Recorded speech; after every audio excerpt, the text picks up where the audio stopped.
Everyone, এই ভিডিওতে আমরা প্র্যাকটিস প্রবলেম 10.8 এর আমরা ভিডিএস বের করা দেখব, রাইট? তো আমরা প্রিভিয়াস ভিডিওতে কি করছিলাম, আরটিএস বের করে দেখছিলাম। এটা ছিল আমাদের প্রদত্ত সার্কিট।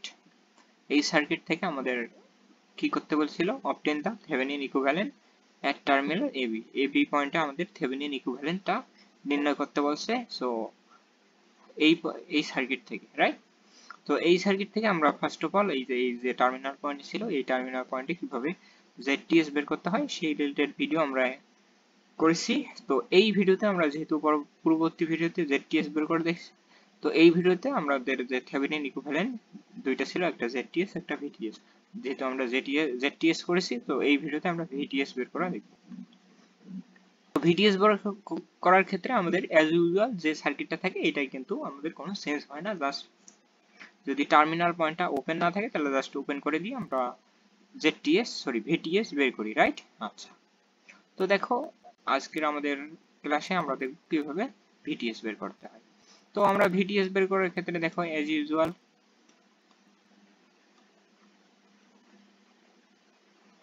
এখানে আমরা কি করব, ভিটিএসটা বের করব। এই টার্মিনাল পয়েন্টে আমরা একটা ভিটিএস দিয়ে দিছি, বাট ভিটিএস এর পোলারিটিটা দিয়ে দিলাম, ধরলাম এদিকে পজিটিভ এদিকে নেগেটিভ। আর এখানে আমাদের একটা রেজিস্টর ছিল, এই রেজিস্টরটা থাকবে না, কারণ এখানে আমাদের একটা এই যে রেজিস্টর ছিল, এই রেজিস্টরটা থাকবে না, কারণ আমাদের এই যে অর্থাৎ এখানে 10 ওহমের একটা রেজিস্টর ছিল। আর দেখো এদিকে কিন্তু আমাদের এটা একটা ওপেন পাথ, ওপেন পাথের মধ্য দিয়ে আমাদের কোনো প্রকার কারেন্ট পাস হবে না, অর্থাৎ 0 অ্যাম্পিয়ার যেহেতু কারেন্ট পাস হবে, 0 অ্যাম্পিয়ার কারেন্ট পাস হবে, রাইট?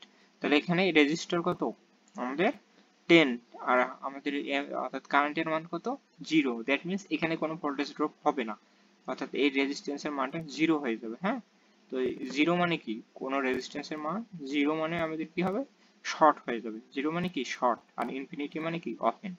তো এই রেজিস্ট্যান্সটাকে আমরা জাস্ট ওপেন করে দিতে পারি, এটার কোনো আমাদের ভূমিকা এখানে থাকবে না। তো এটাকে জাস্ট ওপেন না তো শর্ট করে দিলাম, শর্ট করে দিব। তাহলে দেখো আমাদের পুরো সার্কিটটা একটা সিম্পলিফাই হলো না? দেখো এই এ প্রান্তের এই পয়েন্টে এটা এই প্রান্ত, এই পুরোটা আমাদের কি একটা শর্ট পাথ। আর বি প্রান্তের অপর প্রান্তটা দেখো এই যে শর্ট পাথ হয়ে এইদিকে আসে এই প্রান্ত। তাহলে দেখো এখানে যেহেতু রেজিস্ট্যান্সের কোনো ভূমিকা নাই, দ্যাট মিন্স তাহলে পুরো ভিটিএসটা কোথায় হবে, এই যে -J4 এর অ্যাক্রসে আমরা ভিটিএসটা পাবো না? তাহলে এই J4 এর অ্যাক্রসে আমরা কি পাবো, ভিটিএসটা পাবো, রাইট? আচ্ছা, তো এই কনসেপ্টটা এখানে মেইন টার্গেট, এখানকার মেইন কনসেপ্ট হলো এইটা, এই ভিটিএসটা।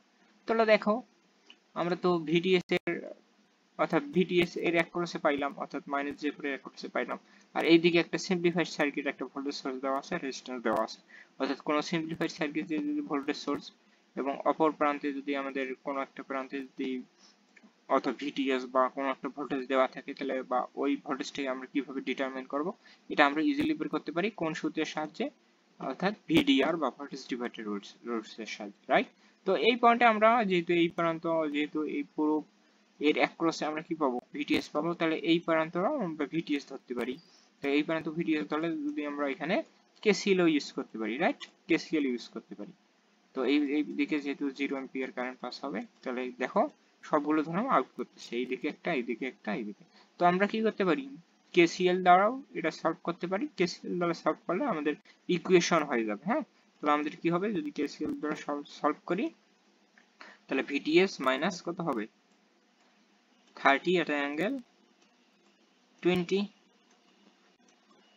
ডিভাইড বাই আমাদের রেজিস্টার গুলো অর্থাৎ ইম্পিডেন্স Z প্লাস J2, তারপর কি হবে এইদিকে প্লাস VTS বাই কত হবে -J4, রাইট? ইকুয়াল টু 0 হবে। তো এই দেখো কেসিএল দ্বারা যদি সলভ করি তাহলে দেখো আমাদের কি হচ্ছে, অনেক ইকুয়েশন হচ্ছে, এই ইকুয়েশন অলরেডি সলভ করতে হবে, তারপর ভিটিএস বের করা হবে, রাইট? তো একটা বাড়তি একটা ঝামেলা, তো এই বাড়তি ঝামেলার আমাদের যাওয়ার প্রয়োজন নেই। আমরা জাস্ট এই প্রান্তে যদি আমরা কি করি, এই প্রান্তে জাস্ট আমরা যদি অর্থাৎ কেসিএল দ্বারা না করে যদি আমরা এই প্রান্তে একটা ভোল্টেজ ডিভাইডার ইউজ করি, তাহলে আমাদের ইজিলি আমাদের মানটা বের হবে। দেখো তাই এই প্রান্তে যদি আমরা ভিটিএস বের করি অর্থাৎ ভোল্টেজ ডিভাইডার, তাহলে ভোল্টেজ ডিভাইডার ইকুয়াল টু কি, ভিটিএস ইকুয়াল টু নিজের টোটাল ভোল্টেজ তো আমাদের দেওয়া 30 30 at an angle 20, তারপর নিজের ভোল্টেজ কত -j4 by total voltage, sorry total resistance, নিজের রেজিস্ট্যান্স বা ইম্পিডেন্স কত -j4 আর টোটাল ইম্পিডেন্স কত 6 প্লাস, অর্থাৎ এই ইম্পিডেন্স প্লাস অপর যে সিরিজে যেটা ইম্পিডেন্স থাকবে সেইটা, অর্থাৎ এখানে কি থাকতে হবে অবশ্যই সিরিজ রেজিস্ট্যান্সটা, এই রেজিস্ট্যান্সটা অবশ্যই কি হবে সিরিজ ইম্পিডেন্স। হ্যাঁ, এটা অবশ্যই সিরিজ ইম্পিডেন্স হতে হবে বা সিরিজ রেজিস্ট্যান্স হতে হবে।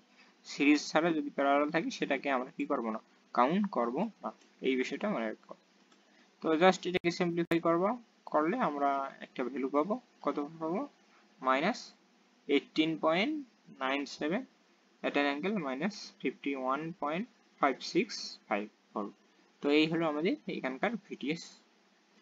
তো দেখো আমরা যদি এখন ইকুইভ্যালেন্ট সার্কিটটা ড্র করি তাহলে দেখো ইকুইভ্যালেন্ট সার্কিটটা আমাদের কি হবে, এখানে আমাদের একটা যেটা আমাদের এসি সিগন্যাল, তো এটাকে এসি সিগন্যাল দ্বারা ডিনোট করতে পারি। এসি সিগন্যাল এখানে ভিডিএস থাকবে, এখানে জেডটিএস, যেহেতু এখানে আমাদের টার্মিনাল ছিল এখানে টার্মিনাল দিলাম আর এখানে একটা রেজিস্টার দিয়ে দিলাম, রাইট। তো রেজিস্টারটা আউট হয়েছে মেইনলি এই যে এখানে শর্ট পাথ থাকার কারণে এই সার্কিটের জন্য, বাট এই সার্কিটে আউট হবে না, রাইট। আচ্ছা, তো এই হলো আমাদের প্রবলেম মূলত। আই থিঙ্ক আমি সহজ অনেক ইজিয়েস্ট পদ্ধতিতে এটা সলভ করে দিলাম। অনেক সময় বইয়ে বা অনেক তোমরা ইউটিউবে অনেক রিসার্চ পাবা, কন্টেন্ট পাবা, এগুলো কিন্তু অনেক কঠিন ভাবেই করা আছে, তোমরা চাইলে দেখতে পারো। তো আমি অলওয়েজ ইজিয়েস্ট পদ্ধতিতে ম্যাথগুলো করাই। তো অবশ্যই যদি ভালো লেগে থাকে তাহলে অবশ্যই আমাদের সার্কিট বাংলা চ্যানেলটিকে অবশ্যই সাবস্ক্রাইব করবা এবং শেয়ার করবা। তো দ্যাটস ইট ফর টুডে, আল্লাহ হাফেজ।